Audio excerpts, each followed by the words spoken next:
Welcome to Let Me Fix This. Enjoy the video. You start by collecting and verifying parts: a 5V LED strip, a microcontroller, and a printed flower frame. Strip and wires must be clean. Once done, tin wires and solder leads to the LED pads.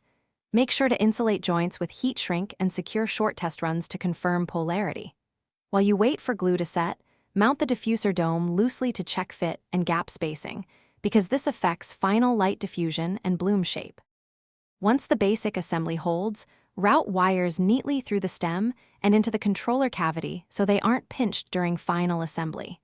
You will program the microcontroller with soft fades and layered color patterns.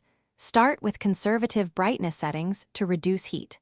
Make sure PWM frequency matches your LEDs to avoid flicker. If your strip draws more current, add MOSFET or a dedicated driver. This prevents voltage drop and ensures stable color across petals while keeping the system reliable. To finish, seat the diffuser and secure it so petals sit evenly. You want a uniform glow, so add a thin diffusing film over hotspots if needed. Seal wiring and strain points with hot glue and tuck the power supply into a vented cavity to avoid heat buildup.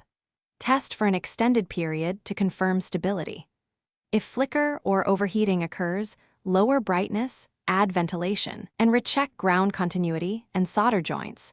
These fixes address the most common failures quickly and effectively. Thanks for watching. If you found this helpful, don't forget to like and subscribe.